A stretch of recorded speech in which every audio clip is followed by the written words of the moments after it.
Alright, ladies and gentlemen, I am here on the Ncaa to recap the second Elite 8 game from today. Number 1 Arizona beats number 2 Purdue, 79-64 reaction, a tale of two halves.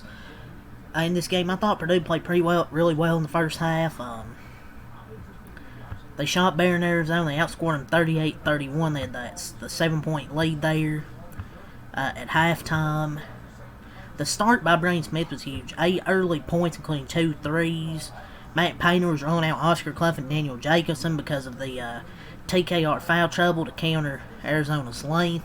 Jakari Harris comes off the bench. He hits 2 massive threes. Sensational minutes off the bench. And Matt Painter really threw 2 wrinkles in this game that have kept Arizona on their toes. Clough and Jacobson together, only 4 possessions together before today, and going zone and forcing Arizona to make outside shots.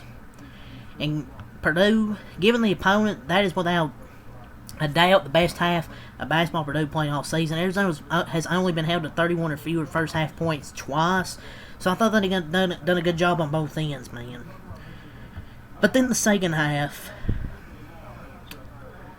it felt like it was inevitable, and 20-7 run to take their biggest lead of the game. You just can't kill off Tommy Lloyd's group, man. Koa Pete started to get going. Karchenkov had a hell of a game, a near double-double. And Krivos, man. It's just hard to explain how much of a presence he is in the interior for Arizona. Every single time Purdue gets inside, they just struggle because of Krivos. But this was a struggling part for Purdue. Arizona's only allowed a single kill shot against them all year in non-garbage time. It's very difficult to get a full swing of momentum in your favor after you just give away the momentum you got in the first half. They gave it away and it was over. Because Arizona just doesn't give up big runs. I know the free throw disparity was there. I mean, I just thought Purdue didn't do what they did in the first half. They weren't making shots. Their defense wasn't great. But Arizona, they get to the free throw line a lot. It happens every game. I just thought the better team won pretty decisively in the second half. Purdue probably should have got some more fouls. But, I mean, it is what it is. I mean, you outscored 48-26 in the second half. That's just not free throw disparity. Your offense went cold. Arizona didn't turn the ball over in the second half. I think they turned over 6 times in the first half. They didn't turn over in the second half. They started just getting to the paint. It felt like whenever they wanted. Because this game, they made 5 threes. 4 of them were by Braden Burries, who had a good game, I thought. Koa Pete and Karchenkov, Jaden Bradley, Braden Burries each in double figures. Krivos with 6 and 12. Arizona just completely suffocated Purdue in the second half. Purdue hasn't even had a moment to breathe. And I kind of had a feeling what happened to Purdue in the second half. It's just, you're not going to get Arizona to play that bad for 40 minutes.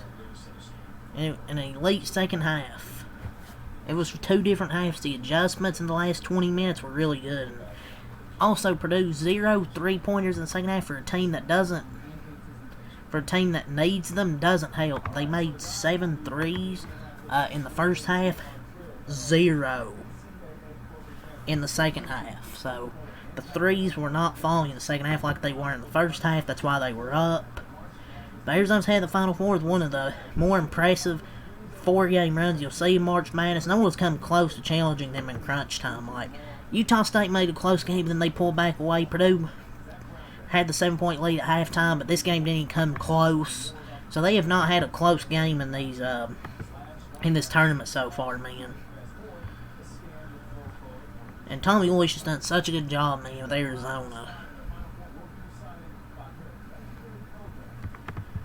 But for TKR and Braden Smith and Fletcher Lawyer, stayed together at Purdue their full college careers, went to a national title game, an all-time assist leader, 12th they minutes played between them at Purdue. Goodbye, and maybe have good futures in the NBA, I guess, or or have a good job at DoorDash or McDonald's or wherever your futures lie. But as for Arizona, man, them getting in rhythm is just so damn demoralizing for teams. Incredible second half. The aggression was next level. They defended so much better in the second half. Jaden Bradley and just the whole team started cooking, and they finally broke the curse.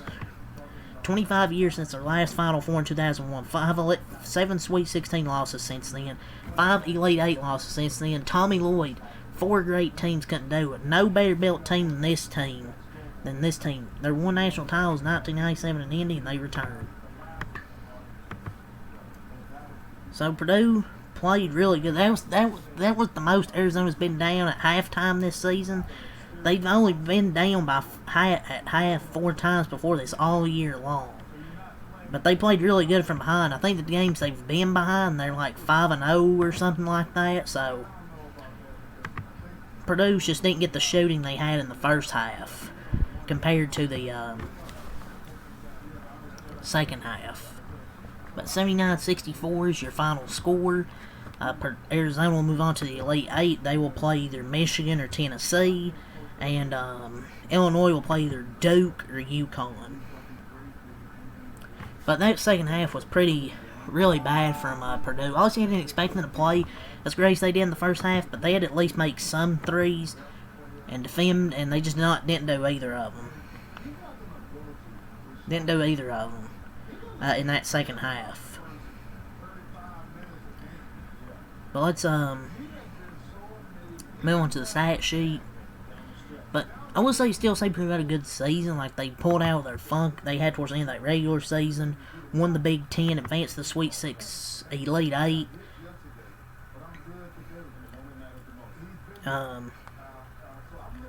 They did accomplish stuff. Pretty sad finish. Like, losing to a very good team is fine, but I felt like they didn't play with any effort. Just got outworked, and it just looked like they got out-coached in the second half.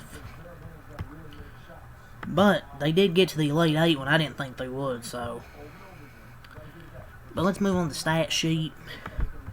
Arizona improves to a 36-2 record, 79 points, 31 in the first half, but 48 in the second half. Purdue ends with a 30-9 record, I believe, 31-9, 39, whatever. 64 points, 38 in the first half, 26 in the second half. Trey Kaufman, 10 points, 5 for 14. Clough, 14 points, 10 rebounds, 4 for 8. C.J. Cox, 7 points, 3 for 5. Braden Smith, 15 points, 7 assists, 5 rebounds, 4 for 15, 3 of 8 from 3. Fletcher Lawyer, 8 points, 3 9 for the field, 2 of 6 from 3. Owen Mayer, 4 points, 2 for 5. Jacobson, 0 points, 0 for 1. Jakari Harris, 8 points, 3 6 from the field, 2 of 4 from 3. And Bencher, 0 points. They shot 38% from the field, 8 of 22, 36% from 3. 8 of 13, 62% from the line, 36 rebounds, 14 assists, 11 turnovers, 4 steals, 4 blocks, 14 O-boards, 22 D-boards, and 16 fouls for Arizona. Karchinkov, 18 points, 7 11 from the field, 8 rebounds. Koa Pete, 20 points, 9 of 18 from the field, 7 rebounds. He's been scoring a lot these last couple of games as Koa Pete. Krivos, 6 points, 12 rebounds. Burries, 14 points, 6 rebounds, 3 steals, 4-10 from the field, but 4-7 from 3. Bradley, 14 points, 4-9 from the field, 6-6 to the line, 6 assists. Waka. 4 points, 1-2 from the field, 2-2 at the line, 2 rebounds. And Del Orso, 3 points, 1-3 from the field, and 3. They shot 47% from the field, 5 of 13, 33% from 3, 20 of 22, 91% at the line, 37 rebounds, 15 assists, 6 turnovers, 5 steals, 1 block, 10 O-boards, 27 D-boards, and 14 fouls. So let's move on. I'm going to end the video here. Leave a like, comment, subscribe for more, and check them out. Like Malcolm Light. Peace. I'm going to record the Dodgers video and then upload that after I get this one uploaded.